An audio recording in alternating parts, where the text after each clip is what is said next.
എല്ലാവർക്കും നമസ്കാരം. കൈരളി സാഹിത്യത്തിലേക്ക് സ്വാഗതം. ചെറുകഥയുമായി ബന്ധപ്പെട്ട 10 ചോദ്യങ്ങൾ നമ്മൾ കഴിഞ്ഞ ദിവസം ചർച്ച ചെയ്തു.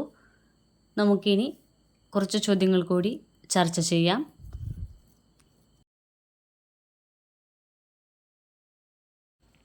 മലയാളത്തിലെ ആദ്യത്തെ മതേതര കഥ 1749 ജ്ഞാനനിക്ഷേപം മാസികയിൽ പ്രസിദ്ധീകരിച്ച ആനയെയും തുന്നൽക്കാരനെയും കുറിച്ചുള്ള കഥ.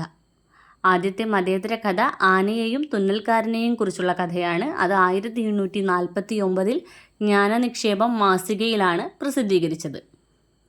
മലയാളത്തിലെ ആദ്യ കഥാസമാഹാരമായ കഥാപല്ലവങ്ങൾ പ്രസിദ്ധീകരിച്ചത് കോമലെഴുത്ത് KG മാധവൻ.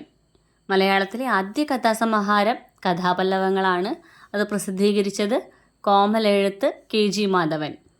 കഥാസരിത് സാഗരം ആദ്യമായി മലയാളത്തിലേക്ക് വിവർത്തനം ചെയ്തത് കുറ്റിപ്പുറത്ത് കിട്ടുണ്ണി നായർ.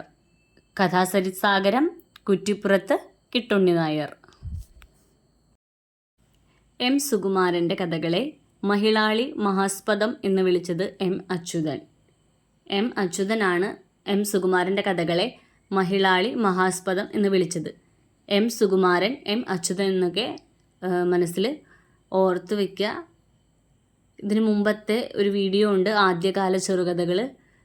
അതിൽ ഇവയെക്കുറിച്ചൊക്കെ കുറച്ചുകൂടി വിശദമായിട്ട് പ്രതിപാദിക്കുന്നുണ്ട്.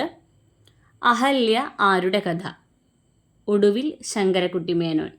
ഒടുവിൽ ശങ്കരക്കുട്ടി മേനോൻ അദ്ദേഹത്തിൻ്റെ കഥയാണ് അഹല്യ. മാർത്താണ്ഡവർമ്മയുടെ അനന്തരവൻ വേഷപ്രച്ഛന്നനായി കായംകുളം കോട്ടയിൽ നിന്ന് രക്ഷപ്പെട്ട സംഭവം വിവരിക്കുന്ന വേണാട്ടിളമുറ എന്ന കഥ എഴുതിയത് ആയാംകുടി PR ശങ്കരപ്പിള്ള. വേണാട്ടിളമുറ, ആയാംകുടി PR ശങ്കരപ്പിള്ള. ആദ്യകാല കഥകൾ ആരുടെ കൃതി? KS രവികുമാർ. ആദ്യകാല കഥകൾ KS രവികുമാർ.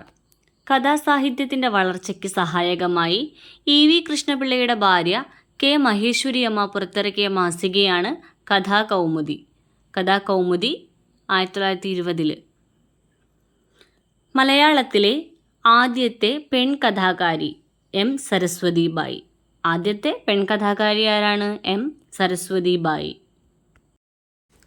ഏകാന്തദീപ്തമായ ഒരു ചെറുകഥാ പദ്ധതിയുടെ വിധാതാവാണ് പുളിമാന. ഇങ്ങനെ പുളിമാന പരമേശ്വരൻ പിള്ളയുടെ കഥകളെക്കുറിച്ച് പറഞ്ഞത് N. കൃഷ്ണപിള്ള. ഒരന്തർജനത്തിൻ്റെ യുക്തി ആരുടെ കഥ? കൊട്ടാരത്തിൽ ശങ്കുണ്ണി. ഹൃദയം തവിടായി അഥവാ ഒരു അന്തർജനത്തിൻ്റെ അപരാധം ആരെഴുതിയ കഥ? VC കൃഷ്ണമേനോൻ. VC കൃഷ്ണമേനോൻ. ഹൃദയം തവിടായി അഥവാ ഒരു അന്തർജനത്തിൻ്റെ അപരാധം.